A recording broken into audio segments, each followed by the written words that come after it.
What's up, everyone? Welcome to another exciting episode of Fight Inside Podcast.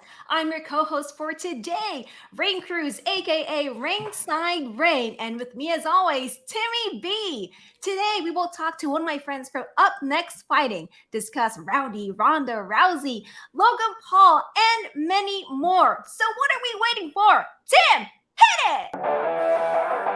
Ladies and gentlemen, welcome to the Fight Inside Podcast.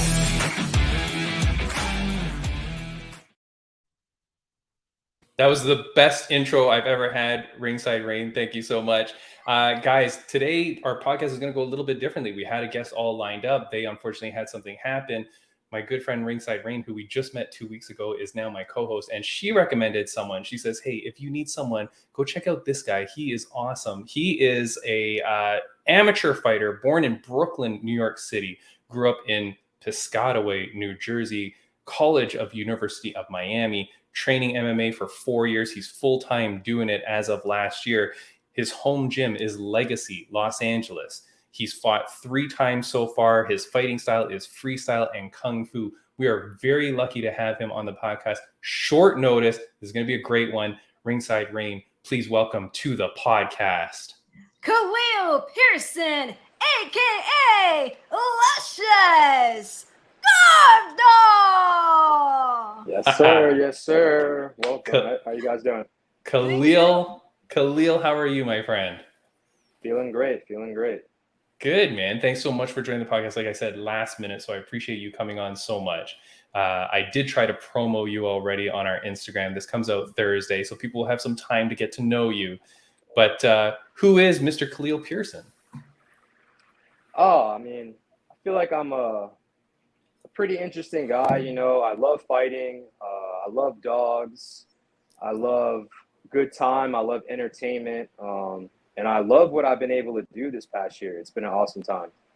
Yeah, you fought 3 times already this year. I was looking at your record, right? So Yep, you've gone in hard, getting the fights under your belt. How's that going? And why start now? What happened in your life that you began to start now? It's been awesome to try to speed track my way to getting experience. I started training about 4 years ago. 2020 kind of threw everything off for a little bit, you know, whether it was fighting, whether it was getting to the gym, whether it was wearing masks in the gym. So I also had a few injuries that year. So I just spent time getting back in shape. Last year, I saw the opportunity where I could just train for a camp, 5 months. I signed up for this Alta program, and it said I could get a fight after 5 months. So I immediately signed up. Literally 2 a.m. in the morning, I see it. I see Daniel Cormier is giving the intro on the program, and I immediately sign up. I think I started the next week. I was still working at the time. I worked in cannabis for a long time, and I feel like life kind of guides us, right? Like whenever one door is closing, another one's opening up. So my cannabis job, I think our office was closing and moving to the IE area, and I'm in LA. So that was going to be a big move for me. You know, I had been working for the company for a while, and I had just started the Alta program training for 2 weeks, and I had to make a choice, you know. Cannabis was just something I was in for 15 years, or something that I literally have had this passion for 4 years. I've been telling people for literally 4 years, like, I'm going to get a fight, like whatever I have to do. So I made the choice that, you know, I follow my heart, and it's brought me here. It's been awesome. I've been manifesting along the way, and just going for the ride. That's crazy. Oh. Raine, that's exactly like something, right? That's exactly like what you were talking about, Raine, when you were on the podcast a couple of weeks ago about when one door closes, another one opens, your path, it will guide you. Yeah. Gotta trust it. Gotta trust it. You have that. Yeah. When you trust that path. Khaleel, how does it feel that when you finally, you know, what you manifested actually came true? It's been beautiful, especially with my last fight. Before my first fight, I had been trying to get on I've been talking to my teammate about possibly getting on a card together. I love the guy. He had been putting in hours with me, helping me train, getting me prepared for my first fight. So it was really important for us, you know, to make it happen. So to finally get it, to be in our corner together, to be in the backstage together, to be training together, preparing, to be cutting together, it was such an experience, you know. It's a bonding moment. And like we were saying, it's just life, you know. It's a direction. So when you trust it, you're always doing it, no matter whether it's MMA, whether it's your love life, whether it's how you eat your food, whether it's how you sleep at night.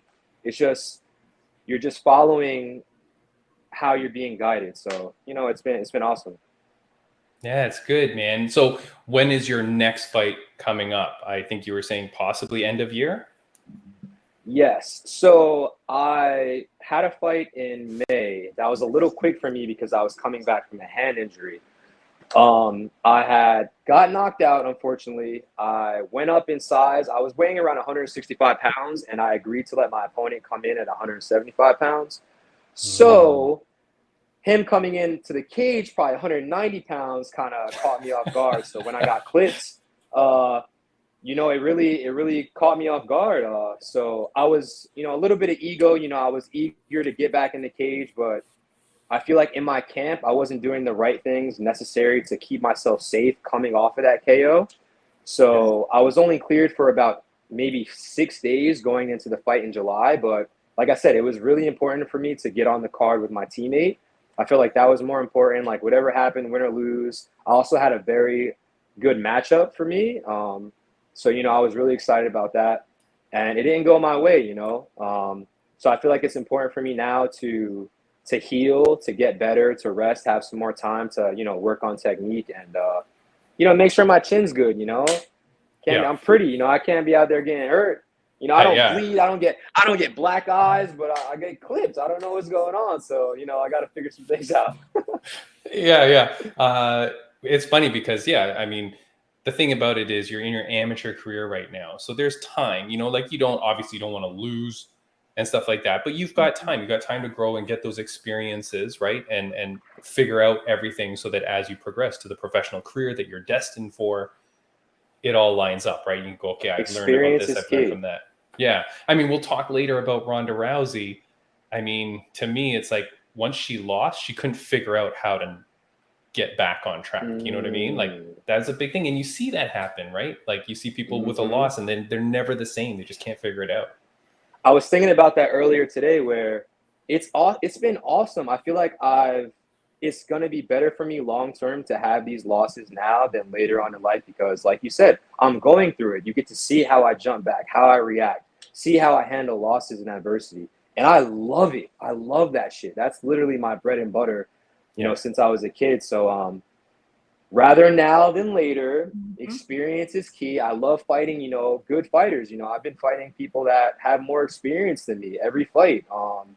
I've been getting in there undersized. I fought at 170, 175 once, and I literally couldn't even bulk up to that size. So, you know, I'm taking on bigger opponents. I'm with the shit, short notice. I don't care. You know, I'm with the smoke. So, you know, I love this journey. I love to take it step by step. I love to make mistakes, you know, like it's a part of the process. So I'm owning it. You know, I'll kind of jump to a fellow UNF individual, just like you two, Ashley Evans Smith. She's coming back this weekend at UFC to fight after 2+ years layoff, spinal surgery. She was on our podcast before, so she'll tell you she's had other surgeries, cosmetic surgeries, right? Like, so she's gone through different things. Coming back after 2 years, you know, she's a friend of the podcast. I really like her. I've always been a fan of hers, a fan of her podcast. She does a great podcast, Sex and Violence. She's inspired me to do this one. I'm nervous for her. In all reality, I am nervous because 2 years away. What do you think about that, Khaleel? Like for when someone is away for that long, the game is changing. You know, obviously we want her to win. We're all UNF fans here. We're all team Ashley Evans Smith, Rebel Girl for sure. But what do you think about that? How do you think she has to prepare to be able to win that fight? I think just like you said, the game has changed. It's the fastest growing sport. So, you know, you see new prospects coming in with new talent, coming in able to trump old styles.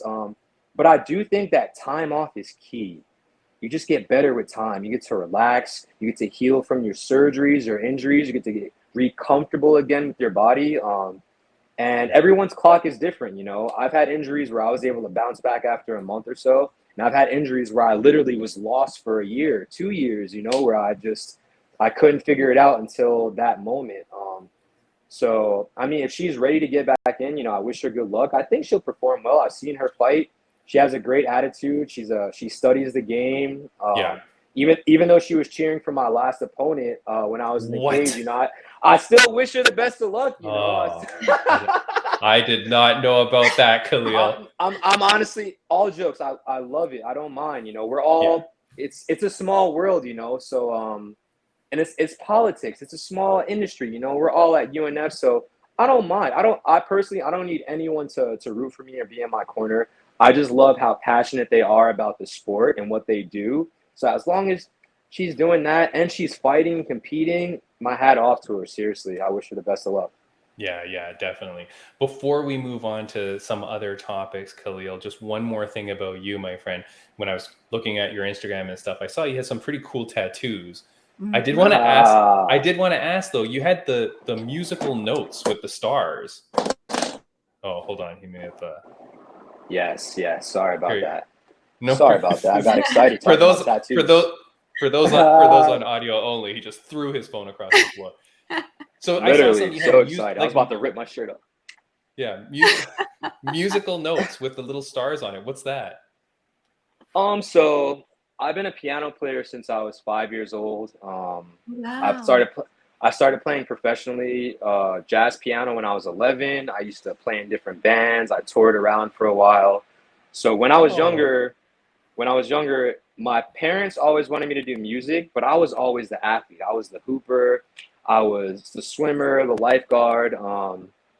But I did enjoy playing piano. I feel like it's a big part of me. So my senior year of high school, I had a knee injury in my college showcase, right? And I was planning on going to college for basketball.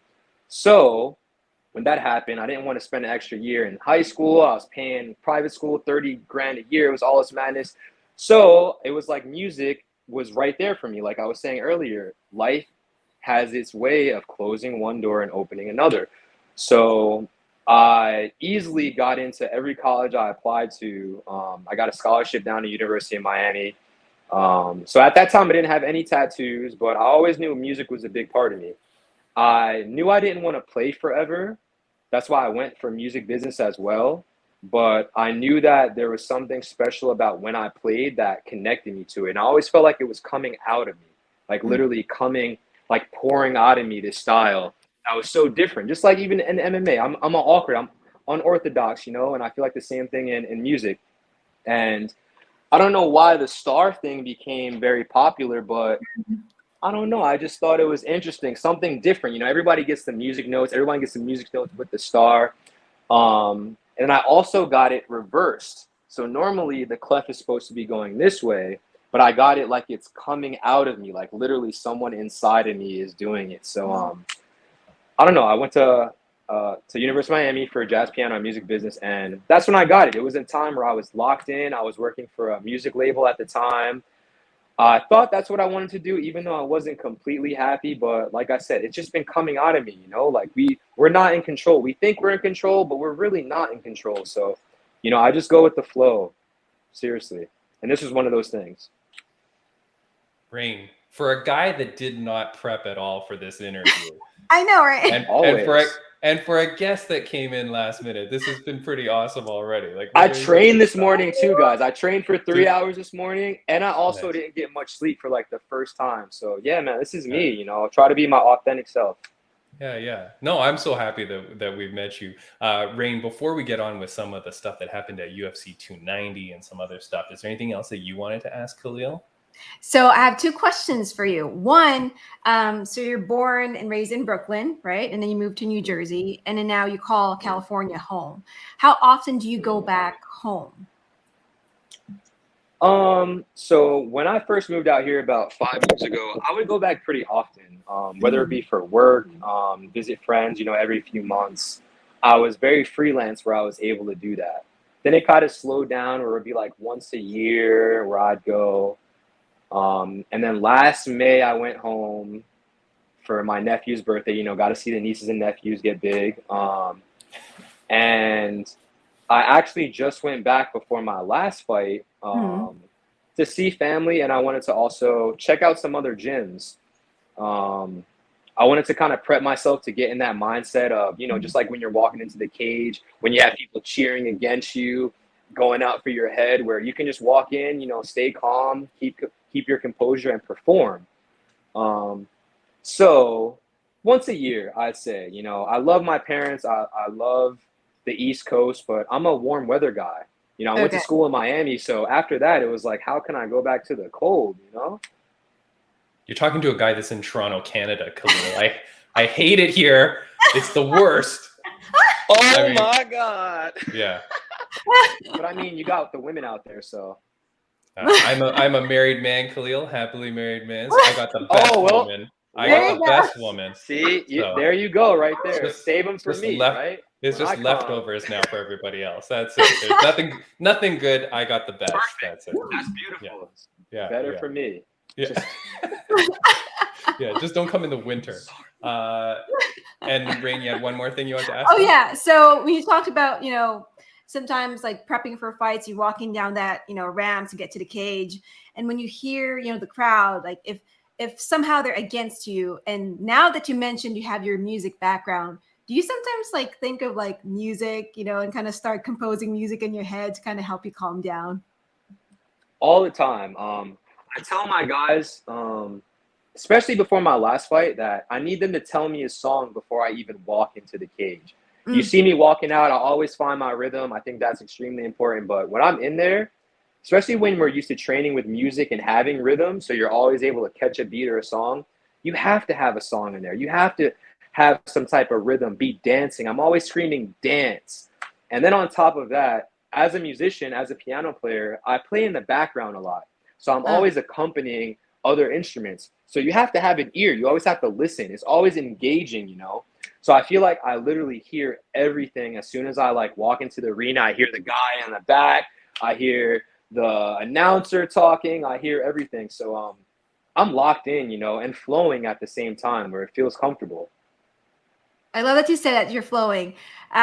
Just want to let you know, Tim, he's one of the guys that when I announce him, he gets in the moment.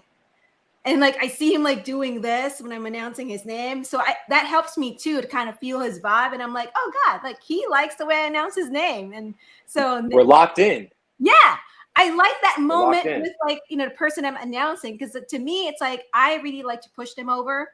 And when I feel like they feel my energy, it's like, oh man, to me, that's like I did my job. Yeah. So Every thank you. piece is Thank so you. important. No, thank you. And I'm so happy that I was your first MMA fight too. I thought that was really special. So we shared an awesome moment. Very Yeah. nice. Seriously.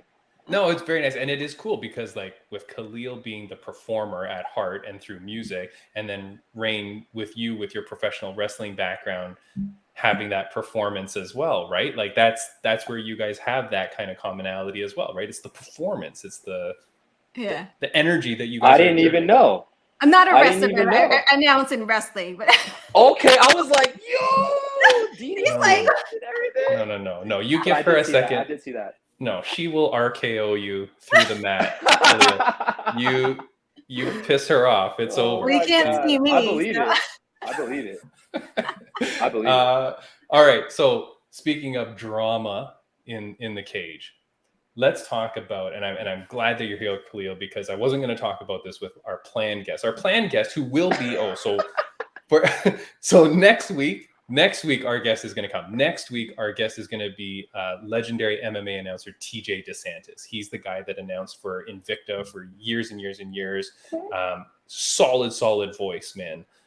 So he's going to be on the podcast next week. So we apologize for that this week, but hey, this podcast is great. And like I said, because he's a professional announcer, I don't think I could have talked to him about what happened with Israel Adesanya.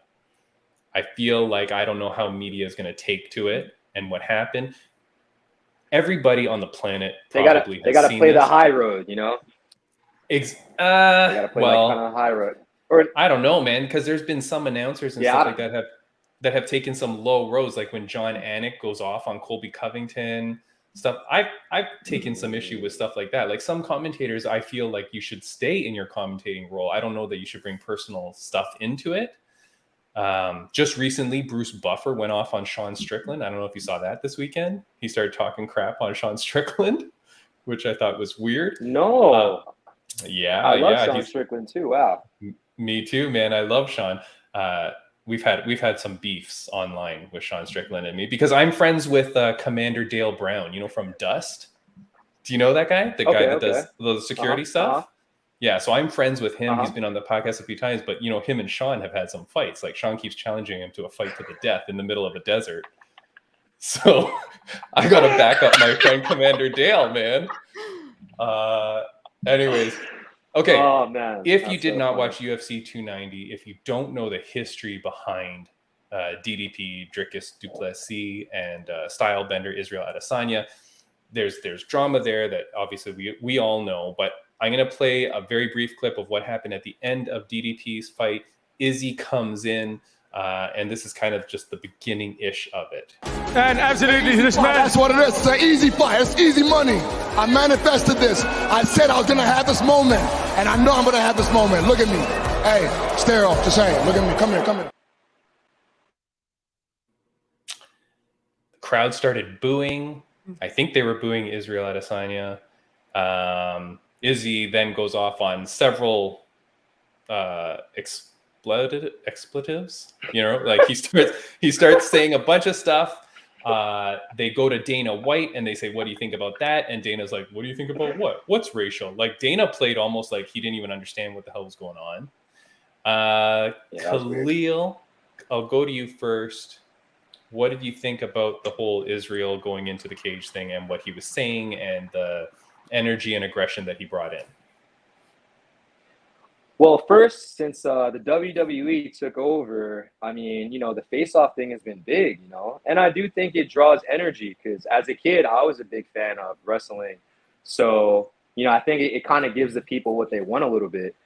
It's tough to bring someone in right after someone just won. I think that's the tough part. Du Plessis trying to ride that win. He's, trying to figure out how to feel after beating Rob, and then he immediately has to see Izzy. So then Izzy comes and hits him with the one thing that probably no one expected. I didn't even expect it, and he literally just goes off. I like Izzy. He gets a lot of shit because they say he's very cringy. But after his last celebration, everybody was on him, with the everybody, that was one of the best celebrations we've ever seen. And for him to come, I feel like it was a little much, He could have done it a way smoother. It could have been cool. It could have been funny. He could have did it in a slightly humorous way, but it was kind of a mix between my brother and then I'm trying it was slightly friendly but kind of beefish at the same time. So unnecessary, you can't. I was watching one of your interviews with Bobby Green because I fucking love Bobby Green. He's in my top 5, where he says you can't fight hate with hate, Yeah. When people hit you with hate, you got to fight it with love. And I feel like there's just been a weird undertone where du Plessis said whatever about Izzy, and then Izzy's coming back with hate, and then it's just this weird. But if you're really like that, you know how to play the game. You know how to say things that hurt, but they're undertone. You don't really come out and have to scream in someone's face to get your point across. So but I'll say all that to say one last thing. It was hilarious because, like I said, in the DDP interview after, he was like, I was ready for whatever he was, whatever Izzy was going to say, I was prepared for it. And I'm like, man, that was probably the one thing that he wasn't prepared for. But yeah. Yeah, because what do you do? Now, it's funny you say combat hate with love, right? Because in truth, if you go back and watch where this all came from with that thing, I'm of the side that I don't think that DDP said anything that wrong initially. And then Izzy took it really racial, really historical, racial, whatever. Izzy seems to be trumping that up. You never hear DDP say anything about it. And when they approach him on it, he's just kind of confused. He's like, I was born and raised in South Africa, right? And like, so he's kind of, I feel bad for the guy. Yeah. Even in that altercation at the end, he just walks away. Like, he doesn't even engage because he's just like, I don't understand what I'm supposed to do here. And anything I do might be taken wrong. So see you later. And he just walks off. I mean, he took the high road. That's what you're supposed to do. And especially after you have that dump, after, like, you don't even know how to feel. He just beat Whitaker after everyone counted him out. And it's like he has this awkward moment where, and at the same time, I actually bet that Duplessis was going to win. So shout out to my Discord group. So we were let's go. Get the money. Hey, I want a pretty surprise. I want a pretty sweet parlay because I had DDP, Lawler, and Pantoja. Oh, cashed in, baby, cashed in. I was happy. Anyway, sorry. Go ahead, Khaleel. So it was a tough situation. I feel like Duplessis, he's a nice guy. He's South African. You can't be mad. But I feel like there's always just been this undermining tone of, that we probably don't even understand because we're not even from Africa, Like, maybe this happens more often than we know. And I actually respect Duplessis because it's like like I said, when you're good at this game of MMA, like, you don't have to be Colby Covington, you don't have to be fully on that side, but you can say things that are small, that are jabs, like we're in the fighting game, so you can take a small jab at someone and it might not touch them, but you still threw a slight jab to kind of stir up the pot a little bit, and I feel like that's healthy. That's what the business is for. You're supposed to do that. So, Izzy taking it a little bit, like I said. He's called the cringiest fighter, I guess, for a reason. Oh, a tough one, a tough one. Because he just came from the celebration that we all loved. And I know. But remember too, and I have to remind people, after he did that celebration on his last fight, and Raine, I don't know if you know what we're talking about. Yeah, I've seen that the one. Remember, after he does that, he goes off and mocks Alex Pereira's kid. Right? Which was, I don't know. Do you know about that, Raine? What he did to the kid? Actually, that part, no. Yeah, I've only seen, like, the bill thing. So after he does the bow and arrow thing, which is really cool. Okay, fine. It's pretty cool. Then he goes over, finds Alex Pereira's kid after he knocks out his dad and then mocks the kid. Oh. Exactly the way the kid had mocked him like a decade ago. But the kid was a 3-year-old kid at the time. So you've been holding on to this anger against this child. And it's like, that was so awkward. And then he goes off and gives a beautiful speech. So he's like sandwiching this cringiness between great stuff. But then, this weekend at UFC290 comes off and does this. The crowd was booing pretty big. Then he's petty.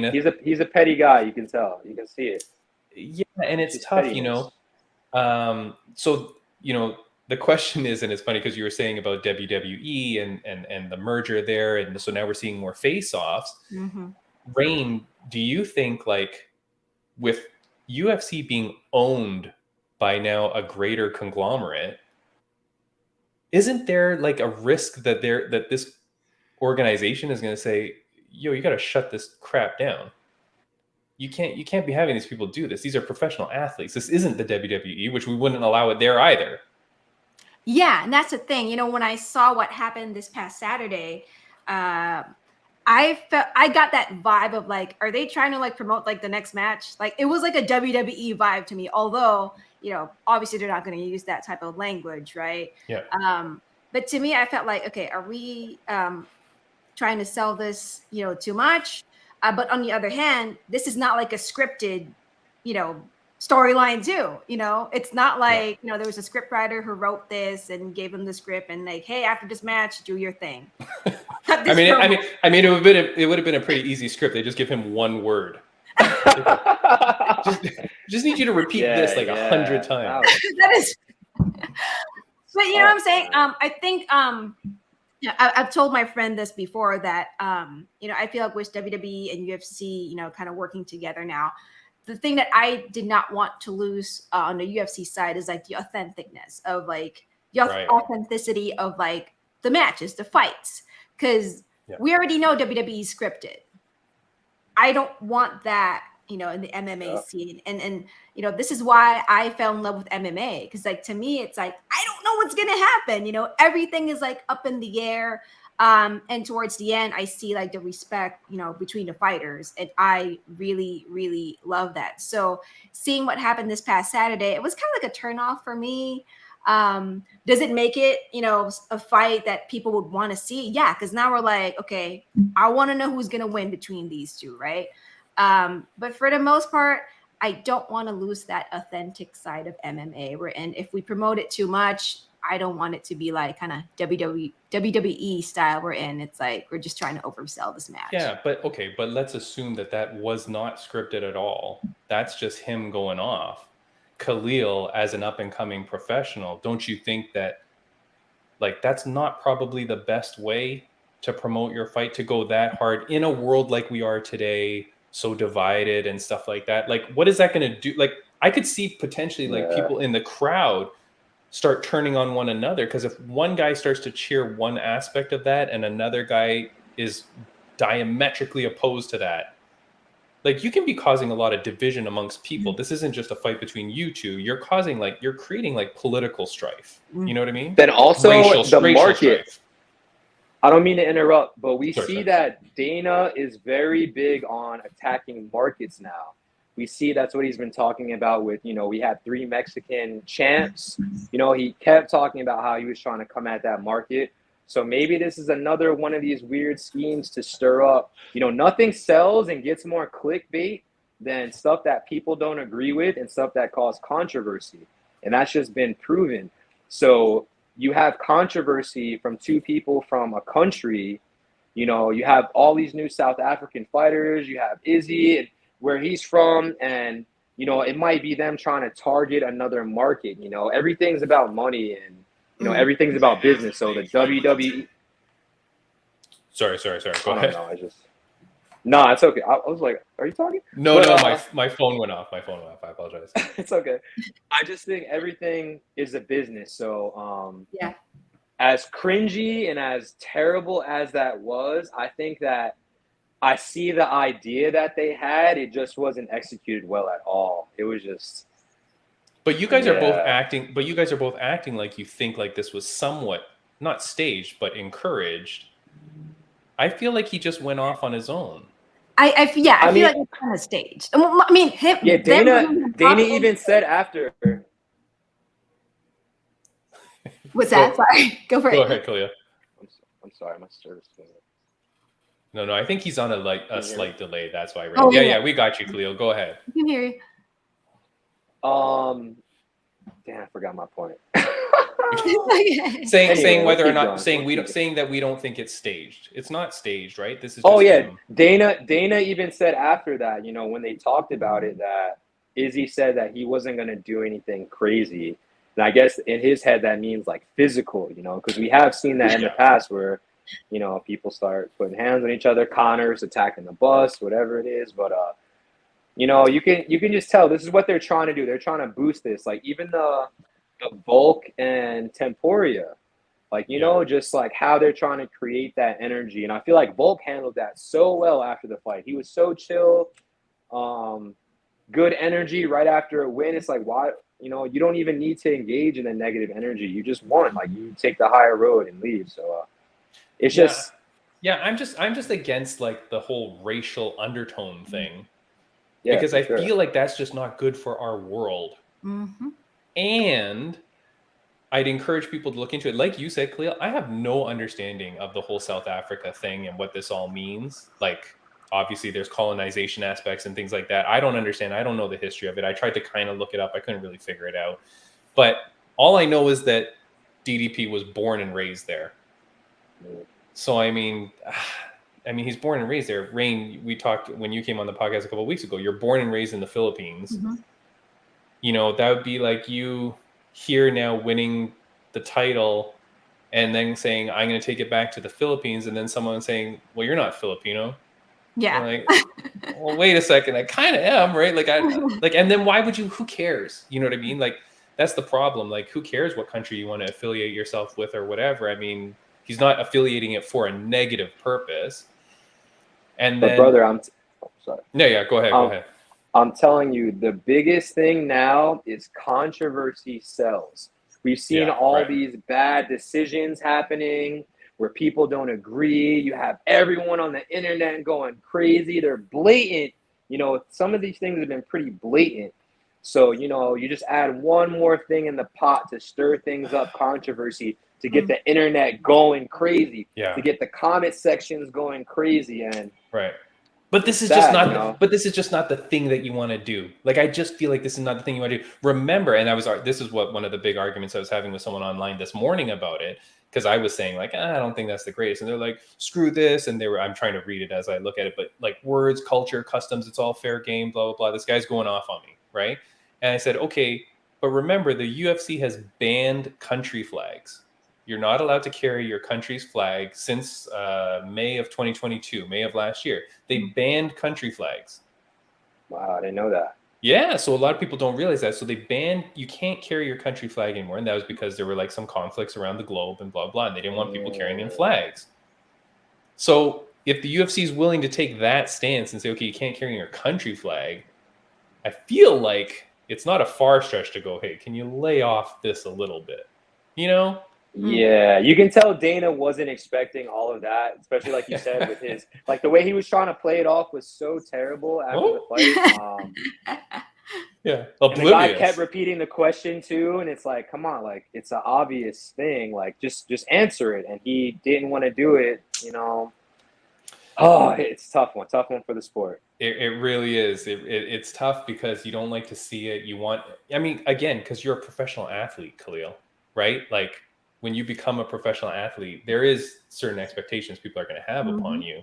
And again, WME or Endeavor, who, you know, this conglomeration now that owns, this is a money-making business for them. They just spent like billions of dollars on this thing. They don't need it to be embroiled in racial issues. You know, create your fights, create your drama, whatever you want to do. But you might want to stay away from certain topics, I would think. But we'll see what happens with this fight. I mean, this fight's bound to happen, though, right? Khaleel, early picks, Izzy versus DDP. Who you got? I mean, I'll take Izzy just off the experience factor. That first rematch with Pereira, I knew he was going to lose just because of the size. Alex came in huge that fight. And I feel like Izzy, you know, he still had his moments to win. But I do think Izzy has better grappling than we all give him credit for. You know, we see Bolt come out and we see his game plan kind of change in his performance against Yair. So I'm hoping that, you know, if Duplessis does try to grapple him, he is prepared for that. But I mean, if Duplessis is like plus 400, I would still put my money on Duplessis just because you never know what to expect. I feel like he's the type of fighter like me where we're awkward. You don't know what to expect every fight. You think we have a certain style, but we really don't. We just are able to take advantage of other people's mistakes. And I feel like there's great value on Duplessis, seriously. Yeah. Especially after seeing what he did to Rob. Yeah. No, he's great. Raine, DDP versus Izzy. Who you got? Oh, I feel like Adesanya might win, but I personally would want DDP to win. Yeah. I think it's better for the children that DDP wins. But I will say that my early bet right now is DDP. I think that Izzy, if he continues along this path, is going to be way too emotional. I think he's going to really lose it. And if DDP can maintain his composure, that's some of the best stuff you can do, Khaleel. Like that's some of the best stuff you can do when you have an opponent who's extremely emotional. If you can give them nothing back, like what DDP did, where he just stares into the air, he wouldn't even look at him in the eyes. You're not giving him anything. That pisses them off so much more, and they lose it because they're not getting the reaction that they want. So we'll see about that. I think it's a very interesting thing, but we'll see what happens.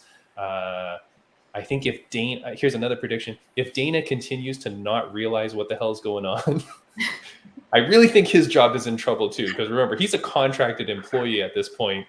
I don't think you can just have this company blailing around with racial problems and not deal with it. I think he has to deal with it. Like, it's almost impossible. And you got to keep you know, if you're running the ship, you got to keep everyone in line. You know, you got to keep the boat rocking a certain way. So, yeah, you know, because by it's his like, response, it just wasn't a good one. You know. no, it's like Connor stuff, right? Like, you've got to draw the line in the sand somewhere. Otherwise, other people are going to start to do it, right? Like, you don't need. I mean, what happens if the next guy comes in, gives a speech like Izzy did? You're just going to be like, okay, cool, next one. Like, you can't have that over and over. So, I mean, you got to do something. But anyways, we'll see. But thanks for breaking it down. I did want to get to just a couple more things before we get going. First one is with the women's bantamweight division. Amanda Nunes retires. The title is up for grabs, and we get word that this lady might be coming back. Ringside Raine. That's your girl. That's your WWE. Apparently, she has given WWE notice. We're talking about Ronda Rousey. She's given WWE notice saying she has an end date. She is done. I think it's before WrestleMania next year. So she's under a year left. And they're saying that she come back to UFC to fight. We've already talked about her today, saying that she's kind of not the same. The game is changing, Khaleel. It already changed by the time she got her 2 whoopings. Khaleel, does Ronda Rousey come back? Everything is about money. You know, I do think that everyone that has been in the game and sees where the game has evolved to wants a piece of it, you know, especially if they help build it like Ronda. Yeah. You know, she literally paved the way for all the women's divisions and women fighters. So I do think she comes back and gets a fight. She'll probably get a favorable fight. She'll probably win, you know. I think experience goes a long way, you know. I feel like she's probably still healthy, and I feel like she's probably still been working on her game. She sees what's going on out there. She sees what people are up to. I'm sure people are still contacting her, wanting to work with her, wanting to get her back in the cage. So, you know, I think it's going to be exciting. I remember back in the day when I used to go to bars and be ready to see Ronda Rousey fight. It's crazy, you know? Yeah. So I'm excited. Raine, you're in the wrestling world. Without revealing too much, how long before Ronda Rousey will be able to pass a USADA P test? Oh, God. I'm not saying this in a bad way, but look, wrestling is a crazy thing. It's going to take massive tolls on your body with injuries and whatever. If she can be taking anything she wants right now, right? Like, not in a bad way, but just to heal her body and keep her body functioning for what she has to do. No? I don't think so. I don't know. I mean, I feel like with Ronda Rousey, I feel like she did WWE mostly, you know, for the experience. And I guess also I agree with what Khaleel said earlier. It's always about the money. You know, it's a payday. And for me, I've seen her in the WWE. I feel like she kind of stayed the same, like since she started and now. You mean physically, right? Like, physically. yeah. She's not juicing up. Yeah. So to me, maybe she reached that point wherein she realized this is not really the competition that she really wants to be a part of anymore. You know, she basically tried it and felt like, okay, not for me anymore. Yeah. And if UFC knocks at her door again, and again, if the price is right, I feel like she's going to take it. Yeah. The thing that I see, if she were to do it again, you know, she goes back into a fight, I am excited for whoever she ends up facing, because I see it as it'll help build up that person. Can you imagine if that person actually wins over, you know, Ronda Rousey, who's coming back to UFC? You know, because that alone is like big news, right? But then when you have someone who ends up facing her, right, and ends up, you know, beating Ronda Rousey, like that would be a huge win for that person. So I'll tell you right now, Khaleel, are you in trouble? Are the cops coming for you? Or is that Raine? Nah, I just live downtown LA, so it's always. It's always like that. Don't worry. I'll tell you who Ronda Rousey is fighting. Ronda Rousey is going to be fighting Miesha Tate for their third fight. It's the perfect fight for both of them. They hate each other with a passion. it's a winnable fight for Ronda Rousey. Mm. I think Miesha Tate wins it, which would be my preference because I'm a Miesha Tate fan. But I think that's the fight. You bring Ronda Rousey back. She can't fight for the title because you can't just give her a title fight. You got to let her, get her feet wet. And I think Miesha Tate, that's the massive fight. That's the fight we've all wanted to see ever since they fought the first 2 times. So put them back in there. Let them fight again, Khaleel. That's my pick for Ronda Rousey. Last thing we'll talk about very quickly. I apologize, guys. One last quick thing. When Mark Zuckerberg fights Elon Musk, another WWE guy has stepped in. Logan Paul says he is going to fight Patty the Batty for free on the undercard.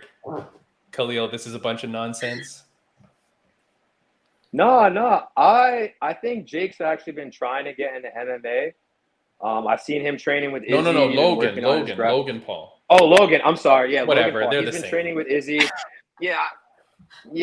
He lost to Mayweather. The other one lost to the other guy, Tommy Fury. But he's been training his grappling, so he's been trying. And when you're an athlete and you, like you said, with Raine said with Ronda, when you're in the WWE and you're not really competing, like you can't really talk shit. Like it's not authentic. You want something authentic. So it makes sense for him to want to test himself in the cage. But I do think that Patty the Batty is a bad boy. Like, even though he gets a lot of stuff, he's definitely overrated, but I think his grappling is really good. I think if he really wanted to, he'd probably beat the brakes off of Logan Paul. So yeah, I don't think that's the opponent, but I mean, even if Logan Paul comes to fight at all on that card, it would be pretty amazing. Raine, are you a Logan Paul fan? No. Really? No? Not really. I mean, I respect his ability, right? I'm always, I guess my take on this is I feel like there's other people who want that spot so bad, right? They've worked so hard their whole lives just to get that spot, right? And I'm not saying he's never done any work at all. I feel like he has too, but I feel like I would rather for someone who wants this so bad, who's been very passionate about this, someone who has this dream to be inside a cage, to take that spot. Like, I don't want I feel like the novelty fights, let's leave that in the wrestling world. Let's leave it there. In the MMA stage, MMA cage, I feel like, it's a professional setting, professional sport, professional athletes. I feel like we need to save those spots for people who really want to be in there, not because, they just want the spotlight. I feel like the spot should be given to people who've worked hard for, to have that spot in the cage. Very well that's said. That's my take on it. So. Very well said. I feel like that's a mic drop statement. Only issue is, mind you, we're talking about the undercard of a fight between 2 multi-billionaires who have never fought a day in their life. You know what I mean? So like the whole thing is a circus. The whole thing is a circus. But that's what that is. All right, guys, I'm going to end the podcast here. I really appreciate it. I know I've kept you both much longer than I said I would, but I feel the conversation. No, this was awesome. That's perfect. No, it's very, very cool. Khaleel, I'm going to ask you, on a scale of 1 to 10, how did Raine do as a co-host for my first time having her as a co-host? 1 to 10, 10 being the best. I mean, you got to give her a 10. Her energy is unmatched. She's got the smile. She's got knowledge, not only in MMA, but WWE, like we've been talking. I feel like she made some great points as well. And, I fuck with her vibe. All right. I like the judging. You didn't mention the Hello Kitty in the background. The Hello Kitty, though, obviously plays a factor. Can't okay, see it. I didn't even see that. All right. So maybe an 11 then? An 11? All right. Yeah. And Raine, Khaleel she's got dogs. Yeah. Yeah, I do have dogs. Yeah. They're outside though. For now, because if not, they're gonna be scratching the door to come in here. Raine, Khaleel as a guest. Right? This is your first time interviewing him on the Fight Insight podcast. As a guest, how would you rate Mr. Khaleel Pearson? Oh, 11. 11, even with no Hello Kitty. Come on, like last minute, like I remember when you told me what's happening today, and I was like, well, I know someone. I feel like he's gonna be good, and I sent you his profile, and then you're like, oh, he's ready. And I was like, Yeah. what? That's awesome. That's awesome. Yeah, Khaleel, think about, we talk about like being a good person and being in sports and stuff like that. Just think, I want you to know, think about the impact you made on Raine Cruz. That to the point that like you meet her at that UNF event, right? She sees you there fighting. She talks to you a little bit. The first chance she has to say, hey, Tim, would you like some input? Would you like me to suggest someone? The first name is Khaleel Pearson. So I want you to know. Only, by the way, first and only suggestion. That's love. That was gonna be my question in the DMs, though. I was gonna ask you later, but that is love. Yeah, that is love. I appreciate you so much, Raine. Like you said, I feel like we locked in when we're in the cage, and I can't wait to get you that dub. Yeah, oh. There you go. Yeah, you guys, I can't wait to see both of you in action in the future. You guys are both amazing. I'd love to have you back, Khaleel, one day. If you'd like to keep doing this, I'd love to have you back. Love to. Raine, of course, I'm having you back. It's a no-brainer. You can't even say no. It's too bad. I do also want to say, friends of the podcast update. Normally I do this at the middle of the podcast. I apologize. Chelsea Chandler from Stockton, California. She's a huge favorite of mine, former guest of the podcast. Chelsea Chandler is finally back fighting at featherweight this weekend as well. So bet all your money on her. Nice. She's going to Stockton slap the hell out of her opponent. I love Chelsea Chandler. She's there. And then I want to give a shout out to Rageworks Podcast Network. We're on that network. That's out of New York. So that's a New York podcast. You can go find a bunch of podcasts there as well as ours. Guys, thank you so much. I'm going to end the show for our audio listeners. That's it. For our people here watching us on video, you'll see some videos that you can click. But thank you very much, guys. I've had a wonderful time with both of you. You guys are both amazing. Thank you for making this podcast great. Thank you for having us. Have a good one, guys. See you later. See you, Khaleel. Take care, buddy. Thank you. Yeah. See you, brother.